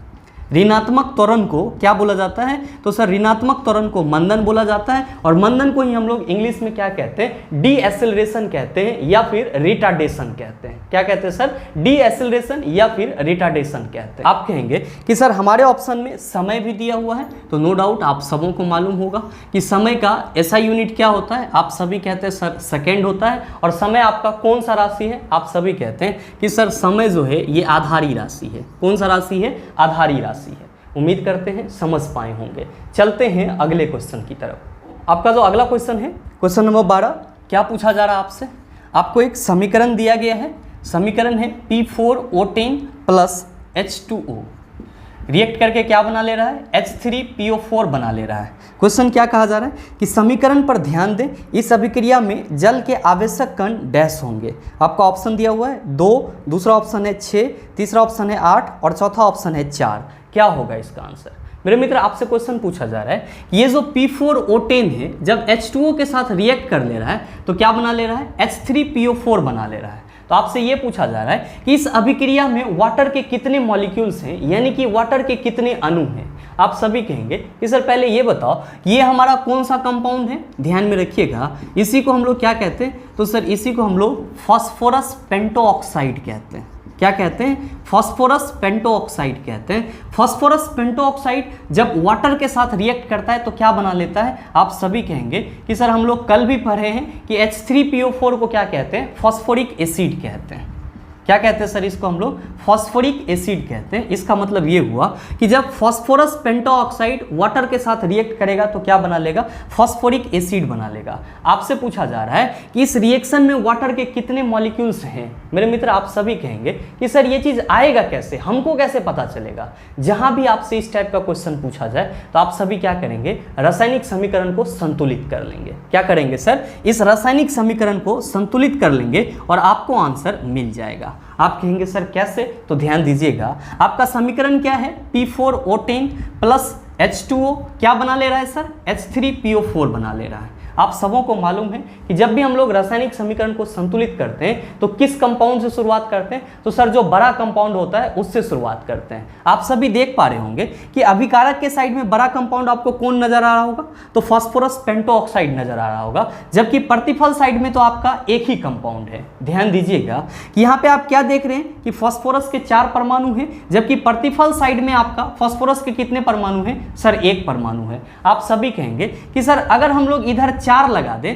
इधर फास्फोरस कितना हो जाएगा? 4 हो जाएगा। लेकिन ध्यान दीजिएगा कि जैसे ही आप इधर 4 लगाएंगे तो आपका हाइड्रोजन कितना हो जाएगा? आप कहेंगे सर 12 हो जाएगा। फास्फोरस कितना होगा? तो सर 4 हो जाएगा। और ऑक्सीजन कितना हो जाएगा? सर 16 हो जाएगा। तो सर अभी भी हमारा समीकरण संतुलित नहीं हुआ है। सिर्फ और सिर्फ क्या संतुलित हुआ है? तो फास्फोरस इधर 4 है और फास्फोरस इधर कितना है सर? 4 है। ध्यान दीजिए यहाँ पे ऑक्सीजन कितना है सर? 10। और इधर ऑक्सीजन एक यहाँ भी है, तो इधर आपका अभिकारक के साइड ऑक्सीजन का कुल परमाणु कितना है? 11। जबकि प्रतिफल साइड में कितना है सर? 16। तो हमको बराबर तो करना होगा सर 16 के। तो हम लोग क्या करेंगे मेरे मित्र? आप सभी कहेंगे कि सर जब हम लोग ऑक्सीजन 16 को संतुलित करना चाहेंगे तो उससे पहले हमको किसको संतुलित करना होगा? हाइड्रोजन को। क्यों? क्योंकि यहाँ पे H2O लिखा हुआ है, हाइड्रोजन और ऑक्सीजन दोनों साथ में जुटा हुआ है। इधर आपका हाइड्रोजन कितना है? आप कहेंगे सर 12 है। और इधर कितना है? 2 है। अगर हम यहाँ पे हाइड्रोजन को संतुलित करें तो आप सभी कहेंगे सर यहाँ पे 6 लगाना होगा। जैसे ही आप यहाँ पे 6 लगाएंगे आपका हाइड्रोजन कितना हो जाएगा? 12 हो जाएगा। और आप कहेंगे सर ऑक्सीजन कितना हो जाएगा? आप कहेंगे सर ऑक्सीजन इधर 6 हो जाएगा। यहाँ पे हाइड्रोजन कितना होगा? 12। इधर ऑक्सीजन कितना है? 10। और इधर फास्फोरस कितना है? 4। ध्यान से देखिएगा, अब आपका समीकरण संतुलित हो चुका है। इधर फास्फोरस 4, इधर भी फास्फोरस 4, इधर आपका हाइड्रोजन 12, इधर आपका हाइड्रोजन 12, और इधर आपका ऑक्सीजन 16। तो आप कहेंगे सर यहाँ पे भी 10 ऑक्सीजन इधर है और 6 ऑक्सीजन इधर है। तो अभिकारक और प्रतिफल दोनों और परमाणुओं की जो संख्या है वो क्या है सर? समान है। मेरे मित्र ध्यान दीजिएगा कि संतुलित करने के बाद आप समीकरण में क्या फर्क देख रहे होंगे? आप सभी देख रहे होंगे कि सर जब P4O10 6H2O के साथ रिएक्ट करेगा तब क्या बनाएगा? 4H3PO4 बनाएगा। इसका मतलब ये हुआ कि जब फास्फोरस पेंटाऑक्साइड के एक मॉलिक्यूल्स वाटर के 6 मॉलिक्यूल्स के साथ अभिक्रिया करेगा तो क्या बनाएगा? फास्फोरिक एसिड के 4 मॉलिक्यूल्स का निर्माण करेगा। आपसे क्वेश्चन क्या पूछा जा रहा था? आपसे क्वेश्चन पूछा जा रहा था कि इस रासायनिक अभिक्रिया में या इस रासायनिक समीकरण में वाटर के कितने मॉलिक्यूल्स हैं? आप सभी कहेंगे सर वाटर के 6 मॉलिक्यूल्स हैं। तो आप बताइए कि सही आंसर क्या हो जाएगा? आप कहेंगे कि sir option number B is the right answer of this question. मेरे मित्र हमेशा ध्यान में रखिएगा, जब भी आपको इस टाइप का क्वेश्चन पूछा जाएगा आप क्या करेंगे? समीकरण को संतुलित कर लेंगे। हाँ, बशर्ते कि आपको समीकरण संतुलित करने आना चाहिए। आपको परेशान होने की जरूरत नहीं है। बहुत ही जल्द आपको रासायनिक समीकरण को संतुलित कैसे करें इस पे भी वीडियो मिल जाएगा और आपका जो प्रॉब्लम है वो पूरी तरह से खत्म हो जाएगा। बहरहाल उम्मीद करते हैं आप समझ पाए होंगे। चलते हैं अगले क्वेश्चन की तरफ। आपका जो अगला क्वेश्चन है क्वेश्चन नंबर 13, क्या पूछा जा रहा है आपसे? आपसे पूछा जा रहा है कि उस प्रक्रिया का नाम क्या है जिसके द्वारा कोई धातु अपने आसपास उपस्थित नमी, एसिड इत्यादि द्वारा प्रभावित होती है। आपका ऑप्शन दिया हुआ है अपचयन, दूसरा ऑप्शन है ऑक्सीकरण, तीसरा ऑप्शन है अम्ल वर्षा और चौथा ऑप्शन है संक्षारण। आपसे क्वेश्चन पूछा जा रहा है कि उस प्रक्रिया का नाम क्या है जिसके द्वारा कोई धातु अपने आसपास उपस्थित नमी या अम्ल से एसिड इत्यादि द्वारा क्या होती है? प्रभावित होती है। आप सभी क्या कहते हैं? आप सभी कहते हैं कि सर जब किसी धातु को आर्द्र वायु में या फिर वैसे जगह पे जहाँ पे एसिड वगैरह अवेलेबल होता है वहाँ पे छोड़ दिया जाता है तो सर धातु के ऊपर में क्या होता है? तो सर एक ब्राउन कलर का लेयर आ जाता है जिसको हम लोग क्या कहते हैं कि सर इसको हम लोग जंग बोलते हैं। क्या बोलते हैं सर? जंग बोलते हैं। और इसको हम लोग साइंटिफिक दृष्टिकोण से क्या बोलते हैं? तो सर इसी को साइंटिफिक दृष्टिकोण से हम लोग संक्षारण बोलते हैं। क्या बोलते हैं सर? संक्षारण, जिसको हम लोग अंग्रेजी में क्या कहते हैं? कोरोजन कहते हैं। तो जब भी आपका कोई धातु किसी नमयुक्त जगह या किसी एसिडिक जगह पे रखा हुआ रहता है या उस पे कोई एसिड वगैरह पड़ जाता है तो सर वहां पे जो अभिक्रिया होती है जिसके चलते आपका जंग लगता है या फिर रस्ट लगता है, सर इसको हम लोग क्या कहते हैं? संक्षारण कहते हैं, कोरोजन कहते हैं। तो आपसे जो क्वेश्चन पूछा जा रहा है उसका सीधा सीधा आंसर क्या होगा? आप सभी कहेंगे सर ऑप्शन नंबर डी हो जाएगा। मेरे मित्र ध्यान में रखिएगा, आपके एग्जाम में कभी कभी क्वेश्चन पूछ लिया जाता है कि संक्षारण प्रक्रिया के द्वारा जो लोहा पे आपका जंग लगता है जो लोहा पे आपका जंग लगता है तो सर जंग का रासायनिक सूत्र क्या होता है? आप सभी कहेंगे Fe2O3 होता है। क्या होता है? Fe2O3 होता है। ये फॉर्मूला आपके लिए इंपॉर्टेंट है, आप इसका खास ख्याल रखेंगे। साथ ही आप सभी कहेंगे कि सर हमारे ऑप्शन में अपचयन भी दिया हुआ है, अपचयन भी दिया हुआ है। मेरे मित्र इसी को हम लोग इंग्लिश में क्या कहते हैं? तो सर इसी को हम लोग इंग्लिश में रिडक्शन कहते हैं। और हमेशा ध्यान में रखिएगा कि ऐसी रासायनिक अभिक्रिया जिसमें क्या हो सर, हाइड्रोजन जुट रहा हो और ऑक्सीजन क्या हो रहा हो, हट रहा हो, उसको हम लोग क्या कहते हैं? अपचयन कहते हैं, या फिर इंग्लिश में रिडक्शन कहते हैं। आप कहेंगे कि सर हमारे ऑप्शन में ऑक्सीकरण भी दिया हुआ है। तो मेरे मित्र ध्यान में रखिएगा, ऐसा रासायनिक अभिक्रिया जिसमें ऑक्सीजन जुट रहा हो और हाइड्रोजन हट रहा हो क्या कहलाएगा? ऑक्सीकरण कहलाएगा। आप कहेंगे गुरुजी अम्ल वर्षा भी दिया हुआ है। तो यहाँ पे आपको एसिड रेन से संबंधित एक बहुत ही महत्वपूर्ण चीज ध्यान में रखना है कि अम्ल वर्षा में जो आपका अम्ल होता है वो कौन सा होता है? तो सर नाइट्रोजन ऑक्साइड होता है, नाइट्रोजन ऑक्साइड होता है। और कौन सा होता है सर? तो सल्फर डाइऑक्साइड यानी कि SO2 होता है। तो आप इस चीज़ का भी ख्याल रखिएगा। साथ ही ध्यान में रखिएगा कि संक्षारण से बचने के हमारे पास उपाय भी रहते हैं। जैसे आप सभी लोहे से बनी वस्तु पे या ग्रिल वगैरह पे क्या करते हो? पेंट कर देते हो, या फिर क्या करते हैं सर? गैल्वेनाइजिंग करते हैं। साथ ही आप ये भी ध्यान में रखिएगा कि हम लोग जो संक्षारण से बचने के लिए पेंट या गैल्वेनाइजिंग करते हैं, ये क्या है सर? संक्षारण से बचने का अस्थायी तरीका है, टेम्पररी मेथड है। आप कहेंगे सर इसका अस्थायी तरीका क्या हो सकता है? तो हमेशा ध्यान में रखिएगा कि संक्षारण से बचने का जो अस्थायी तरीका होता है वो क्या होता है? आपका इलेक्ट्रोप्लेटिंग होता है। क्या होता है सर? इलेक्ट्रोप्लेटिंग होता है। आप सभी देखते होंगे कि जो साइकिल का हैंडल वगैरह रहता है या रिम वगैरह रहता है उस पर जंग नहीं लगता है। क्यों नहीं लगता है? तो सर उसको क्या किया जाता है? इलेक्ट्रोप्लेटेड किया जाता है, यानी कि उस पर इलेक्ट्रोप्लेटिंग किया हुआ रहता है। तो हमेशा ध्यान में रखना है कि संक्षारण से बचने के लिए अस्थायी तरीका क्या है कि सर आप उसको इलेक्ट्रोप्लेटेड कर दो, और अस्थायी तरीका क्या है? तो सर आप उस पर पेंट कर दो या फिर गैल्वेनाइजिंग कर। उम्मीद करते हैं समझ पाए होंगे। चलते हैं अगले क्वेश्चन की तरफ। आपका जो अगला क्वेश्चन है, क्वेश्चन नंबर 14, क्या पूछा जा रहा है आपसे? आपसे पूछा जा रहा है कि निम्न में से कौन सा कथन सत्य है? आपको दो स्टेटमेंट दिए हुए हैं और आपको बताना है कि इनमें से कौन सा कथन सत्य है। आपका पहला स्टेटमेंट है कि एक संतुलित रासायनिक समीकरण में अभिकारकों और उत्पादों में विभिन्न तत्वों के बराबर परमाणु होते हैं। मेरे मित्र अभी जस्ट आपने देखा है कि संतुलित रासायनिक समीकरण की जब भी हम लोग बात करते हैं तो सर इसमें क्या होता है? तो अभिकारक और प्रतिफल दोनों और परमाणुओं की जो संख्या होती है वो क्या होती है? समान होती है। यानी कि आपका पहला स्टेटमेंट क्या है सर? बिल्कुल ही सही है। आपका दूसरा स्टेटमेंट है कि यदि एक प्रतिक्रियाशील धातु की सतह पर हवा, पानी या इसके आसपास के अन्य पदार्थों द्वारा हमला किया जाता है, इसे संक्षारित होना कहा जाता है और प्रभाव को संक्षारण कहा जाता है। आप सभी ने अभी जस्ट पीछे के क्वेश्चन में देखा है संक्षारण की प्रक्रिया क्या होती है? तो सर जब किसी धातु को हम लोग खुले में छोड़ देते हैं या उस पर एसिड वगैरह गिर जाता है तो उस पर क्या होता है सर? जंग लगना शुरू हो जाता है, और इसको हम लोग क्या कहते हैं? संक्षारण कहते हैं। यानी कि आपका स्टेटमेंट बी भी क्या है सर? सही है। आप कह सकते हैं कि सर हमारे क्वेश्चन का जो दोनों स्टेटमेंट है वो बिल्कुल ही सही है। आपका ऑप्शन क्या कह रहा है? तो सर आपका पहला ऑप्शन दिया हुआ है कि केवल बी सत्य है। आप कहेंगे सर बिल्कुल भी नहीं, क्योंकि ए और बी दोनों सत्य है। तो आपका पहला ऑप्शन तो गलत हो गया। दूसरा ऑप्शन है ए और बी दोनों असत्य है, सर ये भी गलत है। और तीसरा ऑप्शन है ए और बी दोनों सत्य है। आप कहेंगे sir option number C is the right answer of this question. क्यों? क्योंकि दोनों के दोनों स्टेटमेंट क्या है सर? बिल्कुल ही सही है। उम्मीद करते हैं समझ पाए होंगे। चलते हैं अगले क्वेश्चन की तरफ। आपका जो अगला क्वेश्चन है, क्वेश्चन नंबर 15, क्या पूछा जा रहा है आपसे? आपसे पूछा जा रहा है कि वेल्डिंग के लिए एथाइन और डैश का मिश्रण उपयोग किया जाता है। आपका ऑप्शन दिया हुआ है एथेनॉल, ऑक्सीजन, कार्बन डाइऑक्साइड, हवा। क्या होगा इसका आंसर?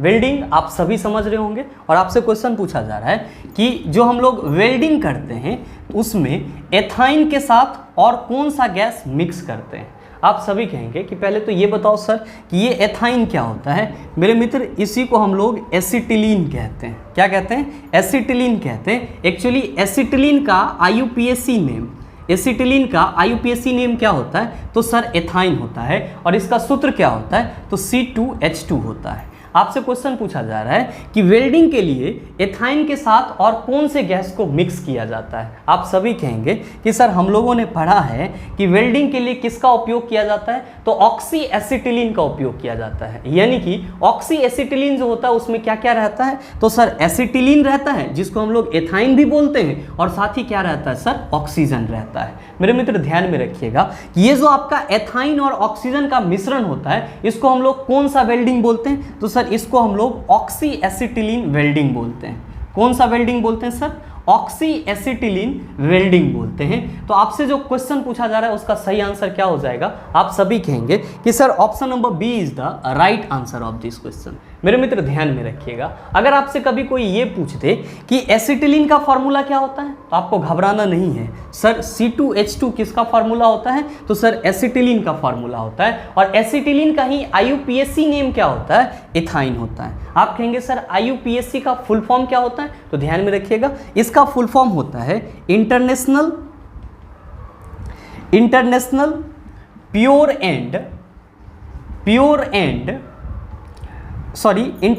यूनियन, यहां पे लिख लीजिएगा international union of pure and applied chemistry.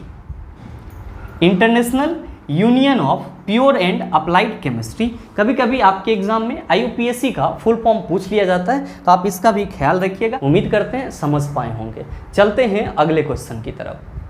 आपका जो अगला क्वेश्चन है, क्वेश्चन नंबर 16, क्या पूछा जा रहा है आपसे, आपसे पूछा जा रहा है कि मैथिल अल्कोहल और एथिल अल्कोहल के आणविक द्रव्यमानों में डैश इकाइयों का अंतर होता है। आपका ऑप्शन दिया हुआ है 14, 13, 12, 16। क्या होगा इसका आंसर। आपसे क्वेश्चन पूछा जा रहा है कि मैथिल अल्कोहल और एथिल अल्कोहल के द्रव्यमान के इकाइयों का अंतर क्या होता है। आप कहेंगे सर ये बनेगा कैसे। मेरे मित्र ध्यान में रखिएगा कि मैथिल अल्कोहल और एथिल अल्कोहल दोनों का जो अनुभार होगा उसका अंतर आपसे पूछा जा रहा है। क्या पूछा जा रहा है, इस दोनों ही कंपाउंड का जो अनुभार है उसका अंतर कितना होगा। आप सभी कहेंगे सर ये चीज़ कैसे पता चलेगा, इसके लिए तो हमको फार्मूला याद रखना होगा। बिल्कुल ध्यान में रखिएगा कि मैथिल अल्कोहल का फार्मूला क्या होता है, CH3OH होता है, और इथाइल अल्कोहल या एथिल अल्कोहल का फार्मूला क्या होता है, तो C2H5OH होता है। और अनुभार कैसे निकाला जाता है आप सबों को मालूम है, क्योंकि मैंने आपको रिसेंटली इस पे वीडियो दिया है। ध्यान में रखिएगा कि हम लोग क्या कहते हैं कि सर यहाँ पे कार्बन के एक परमाणु है, तो कार्बन के एक परमाणु का द्रव्यमान कितना होता है, 12। तो लीजिए हम यहाँ पे 12 लिख दिए। हाइड्रोजन के एक परमाणु का द्रव्यमान 1, यहाँ पे कितने हैं, 3 लिख दिए सर। क्यों, क्योंकि 1 गुना 3 करेंगे तो कितना हो जाएगा, 3 ही होगा। ऑक्सीजन के एक परमाणु का द्रव्यमान कितना होगा, आप सभी कहेंगे सर 16 होगा, और फिर से हाइड्रोजन के एक परमाणु का द्रव्यमान 1 होगा। तो 12, 3, 15, और 15 और 16 कितना हो जाएगा, आप सभी कहेंगे सर 31 हो जाएगा, और 1 कितना होगा, 32 हो जाएगा। यानी कि मैथिल अल्कोहल का अनुभार कितना होगा, 32 होगा। ध्यान में रखिएगा यहाँ पे आपको एथिल अल्कोहल का भी अनुभार निकालना होगा। आप कहेंगे कि सर कार्बन के एक परमाणु का द्रव्यमान 12 होता है, यहाँ पे 2 है, तो कितना होगा, 24 हो जाएगा। साथ ही यहाँ पे हाइड्रोजन के 5 परमाणु हैं, तो ये 5 हो जाएगा। ऑक्सीजन के एक परमाणु है, तो ये कितना हो जाएगा सर, 16 हो जाएगा। और हाइड्रोजन के एक परमाणु है, तो ये कितना हो जाएगा, 1 हो जाएगा। आप कहेंगे 4 और ये 5, 4, 9, 6, 15, 1, 16, और फिर आपका कितना हो जाएगा, 1, 1, 2, और 2, 2, 4। यानी कि आपका जो इथाइल अल्कोहल है इसका अनुभार कितना होगा, 46 होगा। आपसे क्या पूछा जा रहा है कि इस दोनों के द्रव्यमान का इकाई अंतर क्या होगा। आप सभी कहेंगे कि सर जब एथिल अल्कोहल के अनुभार में से मेथिल अल्कोहल के अनुभार को घटाएंगे तो 46 - 32 इक्वल टू कितना हो जाएगा, 14 हो जाएगा। और हमारे इस क्वेश्चन का सही आंसर क्या होगा, आप कहेंगे सर ऑप्शन नंबर ए हो जाएगा। तो आपका क्वेश्चन बड़ा ही आसान था, सिर्फ यहाँ पे ये समझना था कि हमको कौन सा अंतर निकालना है। तो ध्यान में रखिएगा जब भी इस टाइप का क्वेश्चन पूछा जाए तो दोनों ही कंपाउंड के या जो भी कंपाउंड आपके पास रहेगा उसके अनुभार का आप क्या करेंगे, अंतर निकाल देंगे।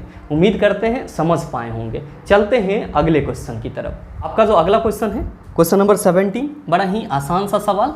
आपसे पूछा जा रहा है कि CNG का मुख्य घटक क्या है। आपका ऑप्शन दिया हुआ है मीथेन, ब्यूटेन, एथेन, प्रोपेन। क्या होगा इसका आंसर। आप सभी कहेंगे कि सर पहले ये बताओ CNG का फुल फॉर्म क्या होता है। मेरे मित्र ध्यान में रखिएगा, इसी का फुल फॉर्म होता है कंप्रेस्ड नेचुरल गैस। क्या फुल फॉर्म होता है, कंप्रेस्ड नेचुरल गैस। और इसी को हम लोग क्या बोलते हैं सर हिंदी में संपीड़ित प्राकृतिक गैस बोलते हैं। ध्यान में रखिएगा कि सीएनजी का मेन कंपोनेंट यानी कि मुख्य घटक क्या होता है, तो आप सभी कहेंगे सर सीएनजी का मेन कंपोनेंट मुख्य घटक मीथेन होता है। अगर आपसे ये क्वेश्चन पूछा जाए कि प्राकृतिक गैस नेचुरल गैस का मेन कंपोनेंट क्या होता है यानी कि मेन घटक क्या होता है, आप कहेंगे मीथेन होता है। और अगर आपसे ये क्वेश्चन पूछा जाए कि बायोगैस का मेन कंपोजिशन क्या होता है, आप फिर से कहेंगे मीथेन होता है। और अगर आपसे ये क्वेश्चन पूछा जाए कि एलपीजी का मेन घटक क्या होता है, मेन कंपोनेंट क्या होता है, तो आप सभी कहेंगे ब्यूटेन होता है। और ऐसे ध्यान में रखेंगे कि एलपीजी जो है वो किसका मिश्रण है, तो सर ये प्रोपेन और ब्यूटेन दोनों का मिश्रण है, प्रोपेन और ब्यूटेन दोनों का मिश्रण है। लेकिन अगर आपसे ये क्वेश्चन पूछा जाए कि एलपीजी का मेन घटक क्या है यानी कि मेन कंपोनेंट क्या है, आप कहेंगे ब्यूटेन है। ध्यान में रखिएगा एलपीजी का फुल फॉर्म क्या होता है, लिक्विफाइड पेट्रोलियम गैस होता है, जिसको हम लोग हिंदी में क्या कहते हैं, द्रवीभूत पेट्रोलियम गैस कहते हैं। क्वेश्चन क्या पूछा जा रहा है, आपसे क्वेश्चन पूछा जा रहा है कि सीएनजी का मुख्य घटक क्या है, आप सभी कहेंगे सर मीथेन है। तो सही आंसर क्या होगा, ऑप्शन नंबर ए हो जाएगा। उम्मीद करते हैं समझ पाए होंगे। चलते हैं अगले क्वेश्चन की तरफ। आपका जो अगला क्वेश्चन है क्वेश्चन नंबर 18, क्या पूछा जा रहा है आपसे पूछा जा रहा है कि इनमें से कौन सा तांबे का मुख्य अयस्क है। आपका ऑप्शन दिया हुआ है सिडेराइट, दूसरा ऑप्शन है चाल्कोपेराइट, तीसरा ऑप्शन है बॉक्साइट और चौथा ऑप्शन है डोलोमाइट। क्या होगा इसका आंसर। मेरे मित्र आप सभी ध्यान में रखिएगा कि तांबे का मुख्य अयस्क किसको बोला जाता है, तो चाल्कोपेराइट को बोला जाता है। किसको बोला जाता है सर, चाल्कोपेराइट को बोला जाता है। तो आपके इस क्वेश्चन का सही आंसर क्या होगा, आप सभी कहेंगे सर ऑप्शन नंबर बी हो जाएगा। आप सभी के मन में चल रहा होगा कि सर हमारे ऑप्शन में सिडेराइट भी दिया हुआ है। सिडेराइट किसका अयस्क होता है, तो ध्यान में रखिएगा कि सिडेराइट जो है वो आयरन यानी कि लोहा का अयस्क होता है। आप कहेंगे कि सर हमारे ऑप्शन में बॉक्साइट भी दिया हुआ है, तो नो डाउट आप सबों को मालूम होगा कि बॉक्साइट किसका अयस्क है, आप कहते हैं एल्युमिनियम का अयस्क है। किसका अयस्क है सर, एल्युमिनियम का अयस्क है। आप कहेंगे कि सर हमारे ऑप्शन में डोलोमाइट भी दिया हुआ है, तो डोलोमाइट किसका अयस्क होता है, तो मेरे मित्र ध्यान में रखिएगा कि डोलोमाइट जो है वो मैग्नीशियम का अयस्क होता है। किसका अयस्क होता है, मैग्नीशियम का अयस्क होता है। ये ओर और मेटल भी आपके लिए इंपॉर्टेंट होता है, कभी कभी आपके एग्जाम में क्वेश्चन पूछ लिया जाता है। तो आप ध्यान में रखिएगा कि तांबे का अयस्क कौन होता है, चाल्कोपेराइट होता है। सिडेराइट किसका अयस्क है, लोहे का अयस्क है। बॉक्साइट एल्युमिनियम का, और डोलोमाइट से क्या मिलता है, मैग्नीशियम मिलता है। उम्मीद करते हैं समझ पाए होंगे। चलते हैं अगले क्वेश्चन की तरफ। आपका जो अगला क्वेश्चन है क्वेश्चन नंबर 19, क्या पूछा जा रहा है आपसे पूछा जा रहा है कि ऊर्जा का उपयोग करते हुए पाणविक का विघटन कहाँ पे होता है। आपका ऑप्शन दिया हुआ है अग्नाशय, यकृत, माइटोकॉन्ड्रिया, नाभिक। क्या होगा इसका आंसर। आपसे क्वेश्चन पूछा जा रहा है कि ऊर्जा का उपयोग करते हुए पाणविक अम्ल का विघटन कहाँ पे होता है। आपसे क्या क्वेश्चन पूछा जा रहा है कि पाणविक अम्ल का विघटन कहाँ पे होता है, ये चीज़ आपको बताना है। मेरे मित्र आप सभी के मन में चल रहा होगा कि सर पहले ये बताओ कि ये पाणविक अम्ल बनता कैसे है। मेरे मित्र ध्यान में रखिएगा, आप सभी क्या कहते हैं कि सर श्वसन के प्रक्रिया से हम लोगों को क्या मिलती है, ऊर्जा मिलती है। और श्वसन की प्रक्रिया कितने प्रकार के होते हैं, तो आप सभी कहते हैं 2 प्रकार के। एक कौन सा होता है आपका, अनोक्सी शोषण होता है। एक कौन सा होता है, अनोक्सी शोषण, और दूसरा कौन सा होता है, आप सभी कहते हैं ऑक्सी शोषण। क्या कहते हैं सर, ऑक्सी शोषण। दोनों में अंतर क्या है, तो आप कहते हैं कि सर अनोक्सी शोषण जो है ये ऑक्सीजन के अब्सेंट में होता है, यानी कि ऑक्सीजन के अनुपस्थिति में होता है। जबकि जो ऑक्सी शोषण है ये किसके उपस्थिति में होता है, तो सर ऑक्सीजन के प्रेजेंस में होता है। ऑक्सीजन के प्रेजेंस में होता है। और हमेशा ध्यान में रखिएगा कि अनोक्सी शोषण के दौरान ग्लाइकोलाइसिस के प्रोसेस के थ्रू आपका क्या बनता है, तो पाणविक अम्ल बनता है, यानी कि पाणविक एसिड बनता है। क्या ध्यान में रखना है कि अनोक्सी शोषण के दौरान ग्लाइकोलाइसिस प्रोसेस के थ्रू क्या बनता है, पाणविक अम्ल बनता है, पाणविक एसिड बनता है। और इसी पाणविक एसिड का क्या होता है सर, विघटन होता है। किसके दौरान सर, तो ऑक्सीशोषण के दौरान। कहाँ पे होता है, तो माइटोकॉन्ड्रिया में होता है। क्यों, क्योंकि आप सभी कहते हैं कि सर ऑक्सीशोषण जो है वो कहाँ पे होती है, तो सर ऑक्सीशोषण माइटोकॉन्ड्रिया में होती है। कहाँ पे होती है, माइटोकॉन्ड्रिया में होती है। तो आपसे क्वेश्चन क्या पूछा जा रहा है कि ऊर्जा का उपयोग करते हुए पार्विक अम्ल का विघटन कहाँ पे होता है। आप सभी क्या कह रहे हैं कि सर ऊर्जा का उपयोग करते हुए पार्विक अम्ल जो है वो ऑक्सीशोषण के दौरान माइटोकॉन्ड्रिया में विघटित होता है। तो हमारी इस क्वेश्चन का सही आंसर क्या होगा, आप सभी कहेंगे कि sir option number C is the right answer of this question. मेरे मित्र ध्यान में रखिएगा कि ये जो आपका पार्विक अम्ल का ऑक्सीशोषण के दौरान विघटन होता है, इसके विघटन से आपको क्या मिलती है, तो आप सभी कहते हैं कि सर ऑक्सीशोषण के दौरान हमको 38 एटीपी ऊर्जा मिलती है। कितना ऊर्जा मिलती है सर, 38 एटीपी ऊर्जा मिलती है। एटीपी का फुल फॉर्म क्या होता है, एडिनोसिन ट्राइफॉस्फेट होता है। क्या होता है सर, एडिनोसिन ट्राइफॉस्फेट होता है। आप कहेंगे कि सर जरा ये बताओ कि जब अनऑक्सीशोषण होगा तो क्या यहाँ पे हम लोगों को ऊर्जा नहीं मिलेगी, बिल्कुल मिलेगी।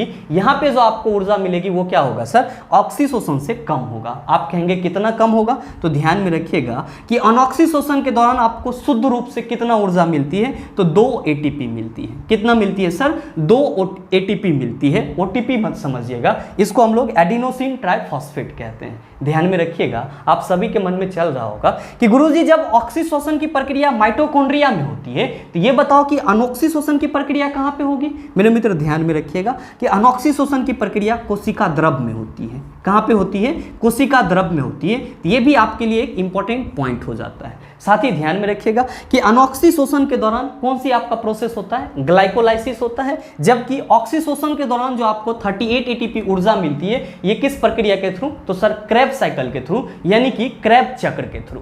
उम्मीद करते हैं समझ पाए होंगे। चलते हैं अगले क्वेश्चन की तरफ। आपका जो अगला क्वेश्चन है, क्वेश्चन नंबर 20, बड़ा ही आसान सा सवाल आपसे पूछा जा रहा है कि किडनी की संरचनात्मक इकाई है। आपका ऑप्शन दिया हुआ है न्यूरॉन, साइटोन, कीटोन, नेफ्रॉन। क्या होगा इसका आंसर, आप सभी कहेंगे, हम सबों ने कई दफ़ा इसको याद किया है कि किडनी की संरचनात्मक इकाई क्या होती है, नेफ्रॉन होती है। तो आपके इस क्वेश्चन का सही आंसर क्या होगा, आप कहेंगे सर ऑप्शन नंबर डी हो जाएगा। साथ ही ध्यान में रखिएगा कि किडनी का अध्ययन क्या कहलाता है, आप सभी कहेंगे कि किडनी का अध्ययन नेफ्रोलॉजी कहलाता है।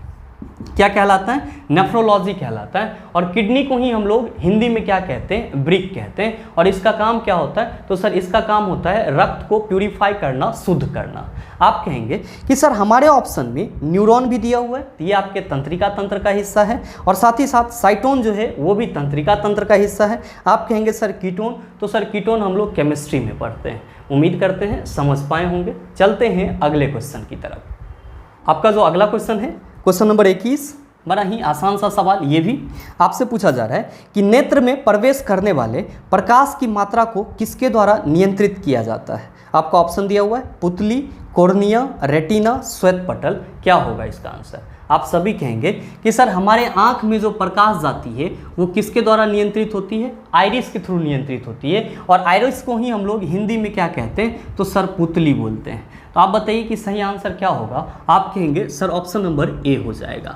आप सभी के मन में चल रहा होगा कि सर हमारे ऑप्शन में कॉर्निया भी दिया हुआ है, तो कॉर्निया क्या होता है, तो मेरे मित्र आपका आंख का जो नेत्र गोलक है उसका एक बहुत बड़ा भाग व्हाइट है, जिसको हम लोग क्या कहते हैं, श्वेत पटल या स्क्लेरोटिक कहते हैं। और इसी व्हाइट पार्ट में आप देखते होंगे कि एक उभरा हुआ पार्ट भी है जो कि आपका पारदर्शी है। और इसी उभरे हुए पारदर्शी भाग को हम लोग क्या कहते हैं, कॉर्निया कहते हैं। आप कहेंगे कि सर हमारे ऑप्शन में रेटिना भी है, तो मेरे मित्र आप सबों को मालूम है कि नेत्रगोलक का जो पिछला भाग होता है जहां पे प्रतिबिंब बनता है वो क्या कहलाता है, रेटिना कहलाता है। तो ध्यान में रखिएगा कि आपके आंख में प्रतिबिंब कहां पे बनता है, रेटिना पे बनता है। आप कहेंगे श्वेत पटल, तो अभी जस्ट मैंने आपको बताया कि आपके नेत्रगोलक का जो अगला उभरा हुआ भाग रहता है जो कि आपका श्वेत कलर का होता है उसी को क्या बोला जाता है, श्वेत पटल बोला जाता है या फिर स्क्लेरोटिक बोला जाता है। उम्मीद करते हैं समझ पाए होंगे। चलते हैं अगले क्वेश्चन की तरफ। आपका जो अगला क्वेश्चन है, क्वेश्चन नंबर 22, क्या पूछा जा रहा है आपसे, आपसे पूछा जा रहा है कि निम्नलिखित में से कौन सा प्रमस्तिष्क के बारे में सही नहीं है। मेरे मित्र आपको यहाँ पे 4 ऑप्शन दिए हुए हैं और आपको बताना है कि इनमें से कौन सा प्रमस्तिष्क के बारे में सही नहीं है।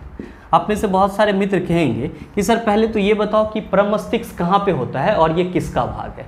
तो मेरे मित्र आप सभी पहले ये ध्यान में रखिएगा कि आपका जो ब्रेन है, मस्तिष्क है, ये 3 भाग में बटा हुआ है। कितने भाग में बटा हुआ है, 3 भाग में बटा हुआ है। और वो भाग कौन कौन सा है, तो पहला है आपका अग्र मस्तिष्क, पहला कौन सा है आपका अग्र मस्तिष्क, दूसरा कौन सा है आपका मध्य मस्तिष्क, दूसरा कौन सा है मध्य मस्तिष्क, और तीसरा कौन सा है आपका पश्च मस्तिष्क।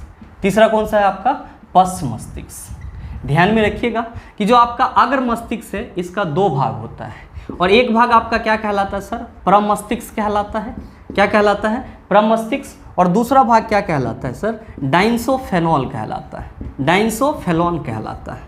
और जो आपका मध्य मस्तिष्क होता है ये आपके मस्तिष्क का मध्य भाग होता है, जबकि आपका जो पश्च मस्तिष्क होता है ये आपके मस्तिष्क का क्या होता है, पिछला भाग होता है। साथ ही साथ आप सभी ध्यान में रखिएगा ये जो प्रमस्तिष्क है ये आपके किस मस्तिष्क का हिस्सा है, आप कहेंगे अग्र मस्तिष्क का हिस्सा है।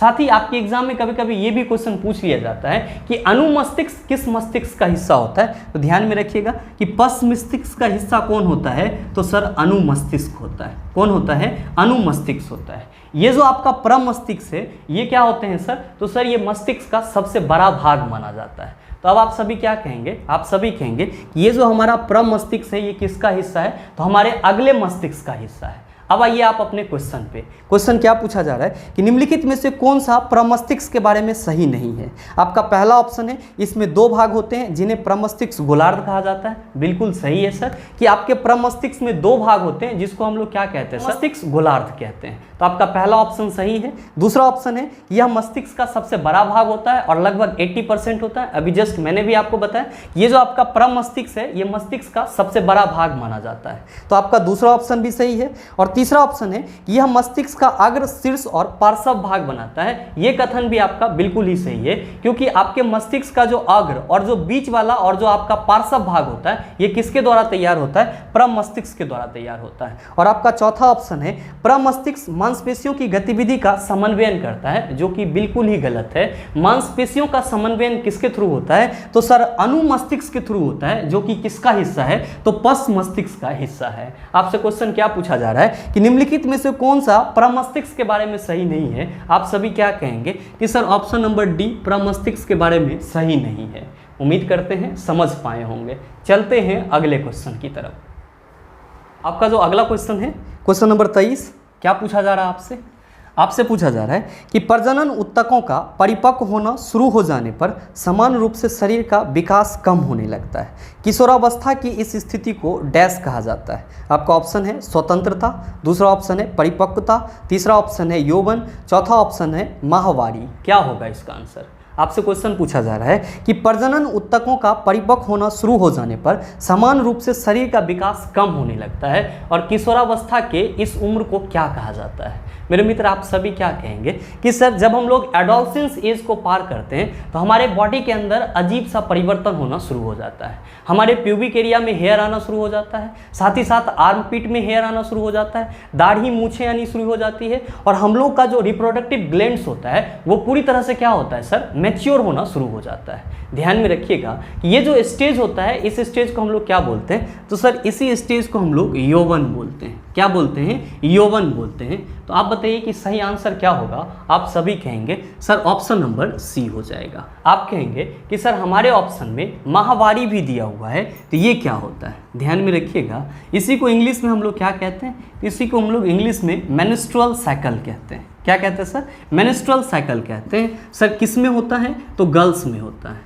आप सभी के मन में क्वेश्चन आ रहा होगा कि गर्ल्स के कितने वर्ष के आयु से ये मेंस्ट्रुअल साइकिल स्टार्ट हो जाता है। तो ध्यान में रखिएगा कि गर्ल्स के 12 से 13 वर्ष के आयु में क्या होता है सर, मेंस्ट्रुअल साइकिल स्टार्ट हो जाता है। आपके एग्जाम में कभी कभी ये क्वेश्चन पूछ लिया जाता है कि जब लड़कियों या स्त्रियों में माहवारी स्टार्ट होती है तो उस स्टेज को क्या कहा जाता है। आप सभी कहेंगे कि जब मेंस्ट्रुअल साइकिल स्टार्ट होता है तब उस स्टेज को मेनार्की बोला जाता है। क्या बोला जाता है सर, मेनार्की बोला जाता है। और ध्यान में रखिएगा कि जिस उम्र में ये मेंस्ट्रुअल साइकिल बंद हो जाता है, क्लोज हो जाता है, उसको क्या बोला जाता है, तो सर उसको मेनोपोज बोला जाता है। क्या बोला जाता है, मेनोपोज। और मेनोपोज किस एज में होता है, तो सर मेनोपोज जो है वो 40 से 50 वर्ष के उम्र में होता है।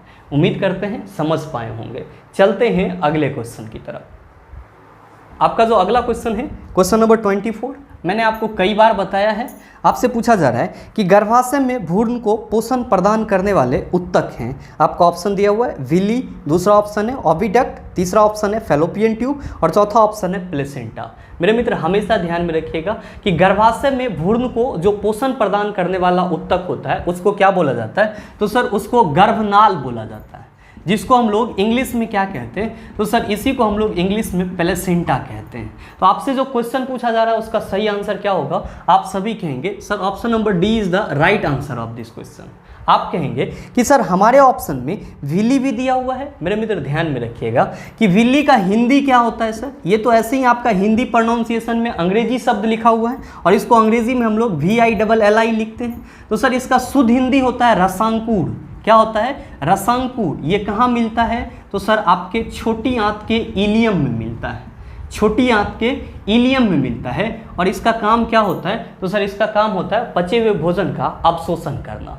आप कहेंगे कि सर हमारे ऑप्शन में ओविडक्ट और फैलोपियन ट्यूब दिया हुआ है। तो मेरे मित्र ध्यान में रखिएगा कि ओविडक्ट और फैलोपियन ट्यूब आपका एक ही है। इसके थ्रू क्या होता है, ओवरी से एग जो है वो बाहर आता है। उम्मीद करते हैं समझ पाए होंगे। चलते हैं अगले क्वेश्चन की तरफ। आपका जो अगला क्वेश्चन है क्वेश्चन नंबर 25, आपसे क्या पूछा जा रहा है, आपसे पूछा जा रहा है कि डैश पादप हार्मोन नहीं है। आपका ऑप्शन दिया हुआ है एड्रिनेलिन, दूसरा ऑप्शन है ऑक्सिन, तीसरा ऑप्शन है जिब्रेलिन और चौथा ऑप्शन है एब्सिसिक अम्ल। क्या होगा इसका आंसर। मेरे मित्र आप सभी कहेंगे कि सर एड्रेनलिन हार्मोन जो है वो जंतुओं के एड्रेनलिन ग्लैंड से निकलती है, इसीलिए ये क्या है सर, जंतु हार्मोन है, पादप हार्मोन नहीं है। तो आपके इस क्वेश्चन का सही आंसर क्या होगा, सर ऑप्शन नंबर ए हो जाएगा। साथ ही ध्यान में रखिएगा कि आपके ऑप्शन में जो ऑक्सिन हार्मोन है, आपके ऑप्शन में जो ऑक्सिन हार्मोन है, साथ ही साथ जो जिब्रेलिन है और फिर जो आपका एब्सिसिक अम्ल है, एब्सिसिक अम्ल है, ये सब के सब क्या हैं सर, तो सर ये सब के सब पादप हार्मोन है। सब के सब क्या हैं, पादप हार्मोन है, प्लांट हार्मोन है। ध्यान में रखिएगा कि ऑक्सिन हार्मोन किसके लिए जरूरी होता है, तो पादप के वृद्धि के लिए जरूरी होता है। साथ ही आपका जो जिब्रेलिन हार्मोन है ये किसके लिए जरूरी होता है, तो बीजों के अंकुरन के लिए जरूरी होता है। और ये जो आपका एब्सिसिक अम्ल है यानी कि जो आपका ABA हार्मोन है, ये क्या होता है सर, तो पादप के वृद्धि को रोकने वाला हार्मोन होता है, पादप के वृद्धि को रोकने वाला हार्मोन होता है। तो आप सभी क्या ध्यान में रखेंगे कि जो ऑक्सिन, जिब्रेलिन और एब्सिसिक अम्ल है ये क्या है, प्लांट हार्मोन है, जबकि एड्रेनलिन जो है वो क्या है सर, तो जंतु हार्मोन है, जो कहाँ से निकलता है, तो जंतुओं के एड्रेनलिन ग्लैंड से निकलता है। मेरे मित्र उम्मीद करते हैं कि यहाँ तक के जितने भी क्वेश्चन थे उसको आप आसानी से समझ पाए होंगे। अब इस टाइप का प्रश्न अगर आपको दोबारा दे दिया जाए तो आप उसका जवाब भी आसानी से दे सकते हैं। साथ ही उम्मीद करते हैं कि ये वीडियो आपको अच्छा लगा होगा। अगर आपको वीडियो अच्छा लगा तो वीडियो को लाइक कीजिएगा, ज़्यादा से ज़्यादा शेयर कीजिएगा और हाँ, अगर आप चैनल पर नए हैं तो सब्सक्राइब करके बेल आइकन दबा लीजिएगा ताकि इस तरह के एग्जाम रिलेवेंट वीडियो का नोटिफिकेशन सबसे पहले आपके पास पहुँचे और आप उसका भरपूर फायदा उठा पाओ। मिलते हैं फिर अगले सेशन में, तब तक के लिए best of luck, thank you, have a nice day.